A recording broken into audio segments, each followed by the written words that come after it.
नमस्कार दोस्तों, स्वागत है आपका आपके अपने YouTube चैनल ग्रेडली एम क्लासेस में। तो साथियों, आज हम कम्युनिकेशन स्किल पर्सनालिटी डेवलपमेंट के 75 इम्पोर्टेंट MCQ लेकर आए हैं, जो आपकी परीक्षा के लिए महत्वपूर्ण आने होने वाले हैं। मैं इसके 2 वीडियो लेकर आऊँगा। कितने वीडियो? 2 वीडियो लेकर आऊँगा, जो कि आपके पेपर पर सीधे प्रश्न यहाँ से मिलेंगे। तो दोनों वीडियो को पूरा देखें, और यदि चैनल पर नए हैं तो चैनल को सब्सक्राइब जरूर कर लें, जिससे आपको हमारे नए वीडियो का नोटिफिकेशन मिलता रहे। आपकी जल्दी में 2nd, 4th and 6th semester के वीडियो जल्दी स्टार्ट करने वाला हूं, जिससे आपको अगले एग्जाम पर ये हमारे चैनल ग्रेडली एम क्लासेस को सब्सक्राइब करना ना भूलें। चलिए अपने प्रश्न देखते हैं। हमारा पहला प्रश्न दिया हुआ है, बायोडाटा का उद्देश्य है। बायोडाटा का क्या उद्देश्य है? इसका सही आंसर है कौशल, अनुभव और योग्यता का सारांश प्रस्तुत करना। बायोडाटा का उद्देश्य कौशल, अनुभव और योग्यता का सारांश प्रस्तुत करना है। हमारा दूसरा प्रश्न दिया हुआ है, समूह चर्चा में उपयोग की जाने वाली एक विधि है। समूह चर्चा में कौन सी विधि उपयोग की जाती है? तो आमने सामने बैठकर साक्षात्कार करना ही सामूहिक चर्चा में उपयोग की जाने वाली एक विधि है। तीसरा क्वेश्चन हमारा दिया हुआ है, समूह चर्चा में सुनने और विचार व्यक्त करना शामिल है। उद्घाटन का चरण, सुनने का चरण, निष्कर्ष चरण या मूल्यांकन चरण। तो समूह चर्चा में सुनने और विचार व्यक्त करने शामिल क्या करता है? सुनने का चरण शामिल है। लिसनिंग या डिस्कशन फेज कह सकते हैं। क्या कह सकते हैं? लिसनिंग या डिस्कसिंग फेज। कौन सा फेज? Discussing phase. हम डिस्कसिंग भी तो करेंगे जब सुनेंगे और विचार व्यक्त करेंगे।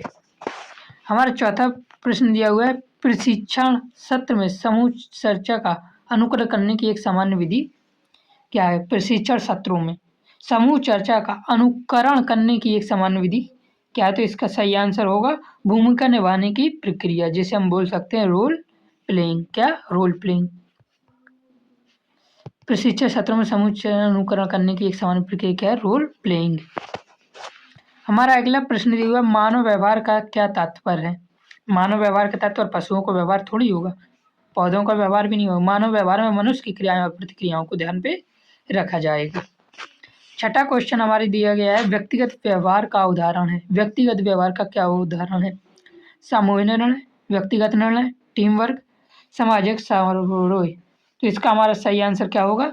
व्यक्तिगत व्यवहार का उदाहरण है व्यक्तिगत निर्णय। व्यक्तिगत व्यवहार व्यक्तिगत निर्णय भी होगा। सातवां क्वेश्चन हमारा दिया है, आत्म जागरूकता विकसित करने में क्या शामिल है? हमें यदि आत्म जागरूकता विकसित करनी है तो इस पर क्या शामिल है? अपनी शक्तियों और कमजोरियों का आकलन करना ही आत्म जागरूकता विकसित करने में हमें मदद करेगा। बॉडी लैंग्वेज का उदाहरण है। बॉडी लैंग्वेज को हम कैसे पहचानते हैं? तो बॉडी लैंग्वेज को पहचानने के लिए हाव भाव और चेहरे के भाव को देखकर हम बॉडी लैंग्वेज को समझते हैं। अशाब्दिक संचार का उदाहरण है। अशाब्दिक संचार का क्या उदाहरण? अर्थात जिसमें शब्द उपयोग न किया जाए। जोर से बोलेंगे अर्थात शब्द उपयोग करेंगे, ईमेल में भी हम शब्द उपयोग करेंगे, संदेश भेजेंगे तो शब्द उपयोग करेंगे। अशाब्दिक संचार का उदाहरण है मुस्कुराना, किसी को देखकर मुस्कुरा देना, यानी हमने उससे संचार भी कर लिया और शब्दों का प्रयोग भी नहीं किया। संचार प्रक्रिया क्या है? संचार प्रक्रिया केवल संदेश भेजना तो नहीं होगी, केवल संदेश प्राप्त करना भी नहीं, संदेशों का आदान प्रदान करना ही संचार प्रक्रिया है। हमारा अगला क्वेश्चन दिया है, अंतर सांस्कृतिक संचार में ध्यान देना चाहिए। अंतर सांस्कृतिक संचार में क्या ध्यान देना चाहिए हमें? तो इसका सही आंसर हो जाएगा विभिन्न संस्कृतियों को समझना। यदि सांस्कृतिक की बात है, अंतर सांस्कृतिक संचार में ध्यान देना है तो हमें विभिन्न संस्कृतियों को पहले समझना होगा, फिर उसके संचार पर हम क्या कर पाएंगे? ध्यान दे पाएंगे। हमारा अगला क्वेश्चन दिया है, व्यावसायिक शिष्टाचार क्यों महत्वपूर्ण है? या यदि हम तो व्यावसायिक शिष्टाचार या व्यवसायिक संबंध बनाने में सहायक है। क्या करता है व्यावसायिक शिष्टाचार? यदि हमें व्यवसाय करना है तो व्यवसाय के लिए हमें व्यावसायिक संबंध भी बनाने पड़ेंगे, जिससे लोग हमारे यहाँ से सम्मान खरीदें। इसलिए इसका सही आंसर बी, यह व्यावसायिक संबंध बनाने में सहायक है। 13वां क्वेश्चन हमारा दिया, सोशल मीडिया शिष्टाचार का सही नियम है। तो इसका सही आंसर हो जाएगा सम्मानजनक भाषा का उपयोग करना। सोशल मीडिया शिष्टाचार में हमें सम्मानजनक भाषा का प्रयोग करना चाहिए। किसी को भी अभद्र कमेंट या मतलब कि कुछ भी गलत कमेंट नहीं करने चाहिए। हमारा चौथा क्वेश्चन दिया है, आत्म जागरूकता क्यों आवश्यक है? दूसरों को अनदेखा करने के लिए? अनदेखा करने के लिए थोड़ी आत्म जागरूकता।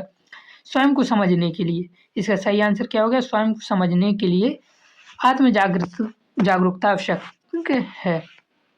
बॉडी लैंग्वेज क्या है? मौखिक संचार, अशाब्दिक संचार, लिखित संचार, मानसिक संचार। तो इसका सही आंसर क्या हो जाएगा?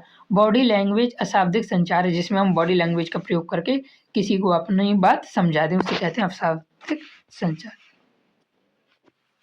संस्कृत भिन्नता बॉडी लैंग्वेज को प्रभावित नहीं करती, ऐसा नहीं है। संस्कृत भिन्नताएं हमारी बॉडी लैंग्वेज को प्रभावित करती हैं, अलग अलग अर्थ दे सकती हैं, सभी जगह समान बनाती हैं, केवल मौखिक बनाती हैं। तो इसका सही आंसर हो जाएगा अलग अलग अर्थ दे सकती है। सांस्कृतिक भिन्नताएं बॉडी लैंग्वेज को अलग अलग अर्थ दे सकती हैं।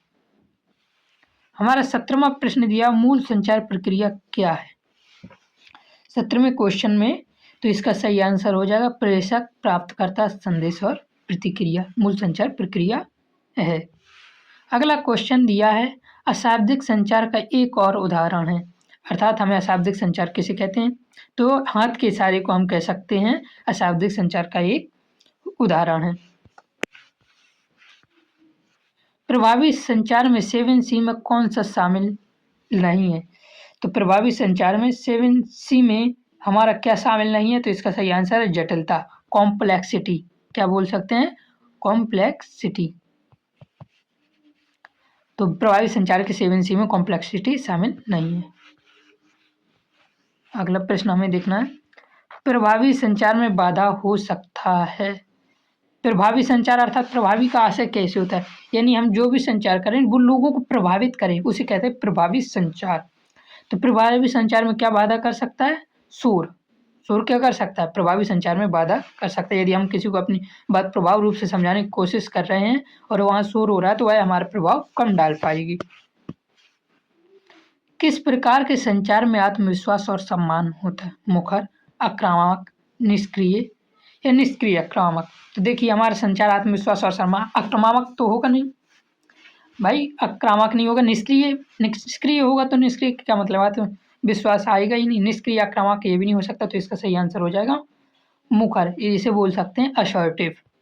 असर्टिव क्या बोल सकते हैं? असर्टिव बोल सकते हैं। प्रभावी, अगला क्वेश्चन देखिए, प्रभावी सुनने का मुख्य प्रमुख घटक है। प्रभावी सुनने का प्रमुख घटक क्या है? बार बार हस्तक्षेप करके थोड़ी प्रभावी सुन सकते हैं, पूरा ध्यान से सुनना ही प्रभावी सुनने का मुख्य घटक है। कौन सा प्रश्न विस्तृत उत्तर को बढ़ावा देता है? ओपन एंडेड प्रश्न विस्तृत उत्तर को बढ़ावा देता है। ईमेल लेखन का अच्छा अभ्यास क्या है? तो स्पष्ट विषय पंक्ति ईमेल लेखन का अच्छा अभ्यास है। यानी हमारी स्पष्ट विषय पंक्ति होनी चाहिए, तो ये ईमेल लेखन। हालांकि इसके प्रश्न बहुत कठिन नहीं आते, सिंपल प्रश्न आते हैं। आपको सिर्फ एक बार देखना होगा, आपसे सारे प्रश्न बन जाएंगे। संवारना यानी ग्रूमिंग में शामिल क्या है? स्वयं की देखभाल करना, दांत और बालों त्वचा की देखभाल। संवारना ग्रूमिंग में हमारा उपयुक्त सभी आ जाता है। हमारा अगला क्वेश्चन कौन सा दिया हुआ है? व्यक्तित्व का अर्थ क्या है? व्यक्तित्व नेचर भी कह सकते हैं, उसके व्यवहार और भावनाओं का पैटर्न है व्यक्तित्व का अर्थ। हमारा प्रश्न अगला है, व्यक्तित्व विकास को प्रभावित करने वाले कारक हैं। व्यक्तित्व विकास को क्या प्रभावित करते हैं? तो आनुवांशिकी, अनुभव, संस्कृति, ये तीनों हमारे क्या करते हैं? व्यक्तित्व विकास को प्रभावित करते हैं। हमारा 28वां प्रश्न दिया, पर्यावरणीय निर्धारक है। तो पर्यावरणीय निर्धारक क्या होगा? परिवार। हमारा जैसा परिवार होगा हमारा वैसा परिवार। अगला प्रश्न देखते हैं, ड्रेस का चयन किस पर आधारित होना चाहिए? अवसर पर, जलवायु पर, व्यक्तित्व पर, उपयुक्त सभी पर। ड्रेस का चयन यानी किस पर आधारित? जैसे हम किसी फंक्शन में जाए या किसी भी इंटरव्यू में जाए या कहीं पर भी जाए तो वो किस पर? अवसर पर, मतलब कि किस अवसर पर फंक्शन जा रहे हैं, पार्टी पे जा रहे हैं, इंटरव्यू देने जा रहे हैं, उस पर हमारा ड्रेस का चयन होना चाहिए। जलवायु कैसी, यानी गर्म है, ठंडी है, ठंड पर ठंड के वस्त्र। व्यक्तित्व पर, हमारे व्यक्तित्व कैसा, और उपयुक्त सभी पर। इसलिए इसका सही आंसर हो जाएगा उपयुक्त सभी। ड्रेस का चयन अवसर, जलवायु, व्यक्तित्व तीनों पर होना चाहिए। कोऑपरेटिंग सेटिंग में उपयुक्त पोशाक है। कोऑपरेट सेटिंग में, तो इसका हमारा सही आंसर क्या हो जाएगा? औपचारिक या फॉर्मल। फॉर्मल पोशाक होनी चाहिए। इंटरव्यू के लिए ड्रेस लेते समय किससे बचना चाहिए? बहुत चमकीले रंग से हमें इंटरव्यू का ड्रेस लेते समय बचना चाहिए। हमारा 32वां क्वेश्चन दिया हुआ, इंटरव्यू में सकारात्मक प्रभाव के लिए क्या महत्वपूर्ण है? चमकदार गहने, फैंसी मेकअप, महंगे कपड़े, औपचारिक फिट। तो इसका सही आंसर हो जाएगा औपचारिक फिट। इंटरव्यू में सकारात्मक यानी अफर्मेटिव या प्रभाव देने के लिए हमें औपचारिक फिट होना जरूरी है। अगला क्वेश्चन हमारा सूक्ष्म कौन सा, हाँ ये 33वां प्रश्न हमारा दिया हुआ है। सूक्ष्म मेकअप क्यों बेहतर है? सूक्ष्म मेकअप क्यों बेहतर माना जाता है? अधिक आकर्षण के लिए, ध्यान खींचने के लिए, पेशेवर और स्वाभाविक दिखने के लिए, फैशन दिखाने के लिए। तो हल्का फुल्का मेकअप हमें किस लिए करना चाहिए? ध्यान खींचने के लिए, इंटरव्यू में हम ध्यान खींच सके। साक्षात्कारकर्ता का स्वागत कैसे करना चाहिए? हाथ मिलाकर मुस्कान के साथ हमें साक्षात्कारकर्ता का स्वागत करना चाहिए। अगला प्रश्न देखते हैं। पेशावर पोशाक मानी जाती है। पेशावर पोशाक क्या मानी जाती है? इसका हमारा सही आंसर क्या हो जाएगा? बिजनेस सूट हमारा पेशावर पोशाक मानी जाती है। सफलता के लिए पोशाक का क्या अर्थ है? सफलता के लिए पोशाक का अर्थ है आत्मविश्वास बढ़ाने वाले कपड़े। यदि आपको वीडियो धीमी लगे तो आप 2x पर भी देख सकते हैं। अगला प्रश्न हमारा दिए, औपचारिक मेकअप का उद्देश्य है। औपचारिक मेकअप का क्या उद्देश्य है? तो इसका हमारा सही आंसर हो जाएगा प्राकृतिक सौंदर्य को उभारना। अगला प्रश्न है हमारा, औपचारिक अवसर के लिए सही हेयर स्टाइल है साफ बन या पोनीटेल स्टाइल? ये हमारा सही आंसर है। अब अगले प्रश्न को देखते हैं। पेशेवर आभूषण कैसे होना चाहिए? पेशेवर आभूषण को कैसा होना चाहिए? तो इसका सही आंसर हो जाएगा भारी नहीं होने चाहिए, आकर्षक होने चाहिए। परंतु यदि हम इसका सही आंसर की बात करें तो सादी और सीमित बिल्कुल इस पर करेक्ट बैठेगा, क्योंकि हमें एक ऑप्शन चुनना है। ओ कौन सा था? मौखिक स्वच्छता क्यों महत्वपूर्ण है? इससे कोई प्रभाव नहीं। अरे स्वच्छता महत्वपूर्ण है इसलिए कोई प्रभाव तो होगा आत्मविश्वास बढ़ाने के लिए। ये सही हो जाएगा हमारा। मौखिक स्वच्छता इसलिए ताकि हमारा आत्मविश्वास बढ़ सके। मौखिक स्वच्छता की सही आदत है सप्ताह में 1 बार ब्रश, दिन में 2 बार ब्रश, महीने में 1 बार, कभी कभी। तो इसका हमारा सही आंसर क्या हो जाएगा? दिन में 2 बार ब्रश करना मौखिक स्वच्छता का सही आदत हो सकती है। दुर्गंध का कारण हो सकता है जीभ साफ न करना, पर्याप्त पानी न पीना, ये भी हो सकता है। लेकिन हमारा इसका सही आंसर क्या हो जाएगा? सी नंबर ज़्यादा हमारा सही है। जीभ साफ ना करना दुर्गंध का कारण हो सकता है। अगला प्रश्न देखें, समूह चर्चा आगे बढ़नी चाहिए भावनाओं से, तर्क से, अहंकार से, बहस से? तो बहस और अहंकार तो हमारा बिल्कुल गलत हो गया। अब बचा है हमारा बी ऑप्शन सही आंसर, तर्क से। समूह चर्चा आगे बढ़नी चाहिए तर्क से। समूह चर्चा में किससे बचना चाहिए? तथ्य बोलने से। क्यों बचना चाहिए? तथ्य बोलने चाहिए सामूहिक चर्चा में, प्रश्न भी पूछना चाहिए सामूहिक चर्चा में, बहुत तेज नहीं बोलना चाहिए सामूहिक चर्चा में। क्या नहीं करना चाहिए? सामूहिक चर्चा में स्पष्ट बोलना चाहिए, पूछना चाहिए और तथ्य भी बोलने चाहिए, लेकिन बहुत तेज नहीं बोलना चाहिए सामूहिक चर्चा में। अगला प्रश्न दिया है, फोन पर होने वाला साक्षात्कार कहलाता है। फोन पर होने वाला साक्षात्कार टेलीफोनिक कहलाता है। इसका सही आंसर हो गया। वीडियो साक्षात्कार में किस तकनीक का उपयोग होता है? तो वीडियो साक्षात्कार में वीडियो कॉन्फ्रेंसिंग तकनीक का उपयोग किया जाता है। हमारा अगला प्रश्न देखिए दिया हुआ है, साक्षात्कार में सक्रिय सुनना किस चरण से संबंधित है? साक्षात्कार में सक्रिय सुनना किस चरण से? तो सुनना ही हो जाएगा, इससे कुछ वैसा ही आंसर नहीं है। अगला प्रश्न दिया हुआ, साक्षात्कार के समापन के चरण का उद्देश्य है। आगे की प्रतिक्रिया बताना। साक्षात्कार के समापन का चरण। साक्षात्कार का आप मतलब समझते हैं ना? इसका मतलब होता है इंटरव्यू। क्या होता है? इंटरव्यू होता है साक्षात्कार। बहुत शब्द आए, मैंने बताना भूल गया था। इंटरव्यू होता है इससे साक्षात्कार का।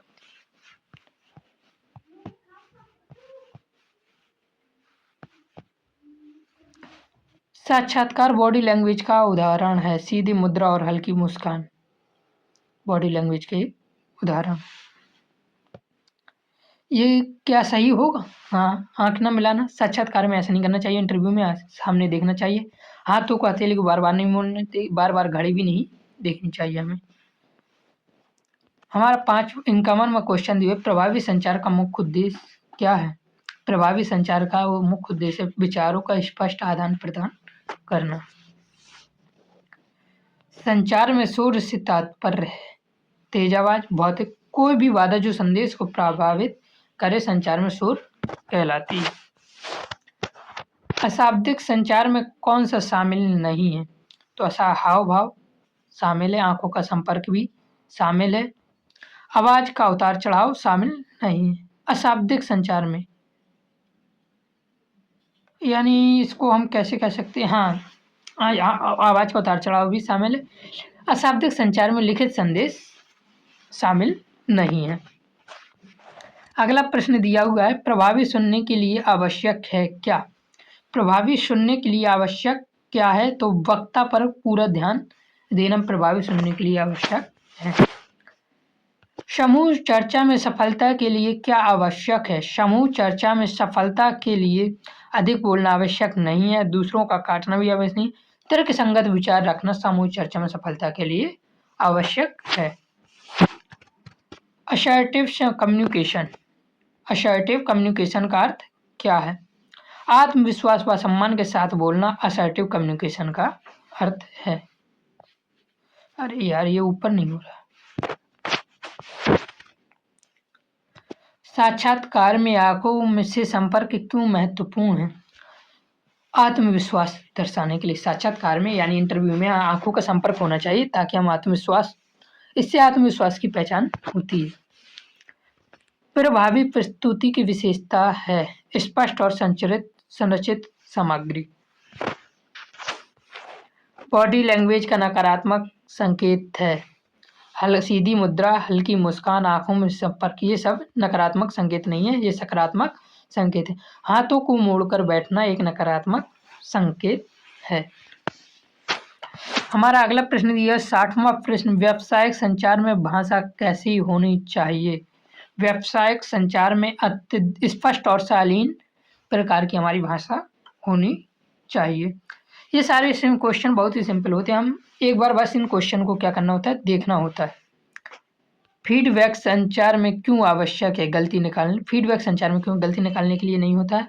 समझ सुनिश्चित करने के लिए ये फीडबैक संचार में हमारा आवश्यक होता है।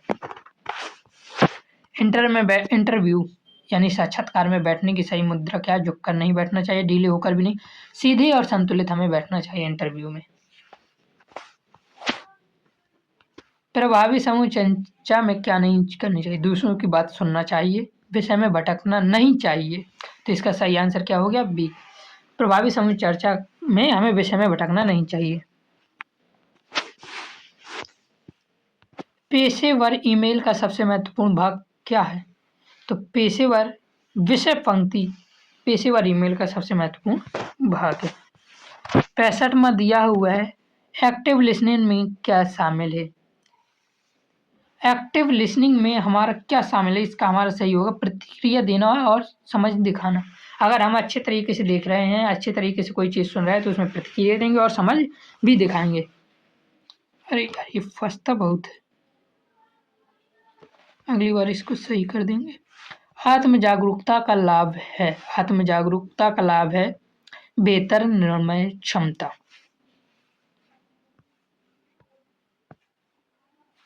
प्रभावी संचार में आवाज की भूमिका क्या है? प्रभावी संचार में आवाज की भूमिका है भाव और अर्थ स्पष्ट करना।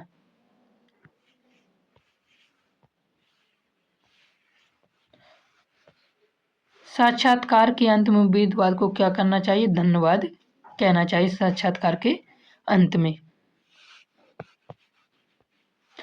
संचार कौशल सुधारने का सर्वोत्तम तरीका क्या है? अभ्यास और आत्म मूल्यांकन करना ही संचार कौशल सुधारने का सर्वोत्तम तरीका है। एम्पैथी 17वां क्वेश्चन दिया, एम्पैथी का अर्थ है सहानुभूति और समझ। एम्पैथी का अर्थ। हमारे 5 क्वेश्चन और बचे हैं, जल्दी जल्दी उनको देखते हैं। औपचारिक संचार का उदाहरण क्या है? तो औपचारिक संचार का उदाहरण हमारा हो सकता है दोस्तों से बातचीत, कार्यालय ईमेल, परिवार की चर्चा, सोशल चैट। तो इसका हमारा सही आंसर हो जाएगा औपचारिक संचार का उदाहरण कार्यालय ईमेल यानी ईमेल है हमारा।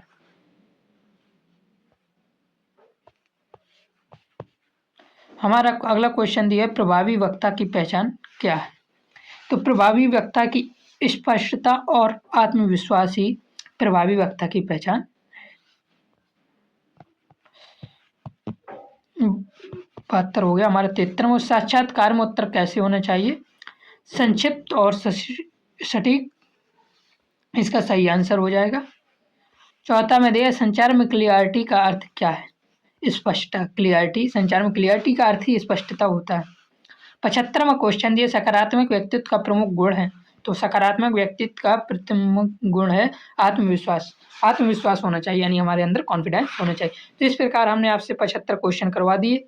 मैं अभी दूसरी वीडियो लेकर आऊँगा। यदि आपने वो वीडियो देख ली तो आपके पेपर में आप 90% के आसपास क्वेश्चन सही करेंगे। यदि चैनल पर नए हैं तो चैनल को सब्सक्राइब जरूर कर लीजिए, जिससे आपको हमारे नए वीडियो का नोटिफिकेशन मिलता रहे। यदि आपको इसकी PDF चाहिए है तो आप हमें टेलीग्राम पर मैसेज कर सकते हैं, हम इसकी PDF आपको उपलब्ध करा देंगे।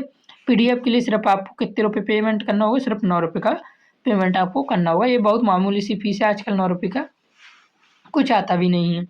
तो चैनल को सब्सक्राइब कर लीजिए। आपके 2nd, 4th और 6th सेमेस्टर के वीडियो भी हम जल्दी लाने वाले हैं, जिससे आपको आने वाले एग्जाम पर भी आपको स्पष्टता होगी, जिससे आप अपने एग्जाम के लिए क्वालिफाई कर पाएंगे। तो चैनल को सब्सक्राइब करना ना भूलें। जय हिंद, जय भारत।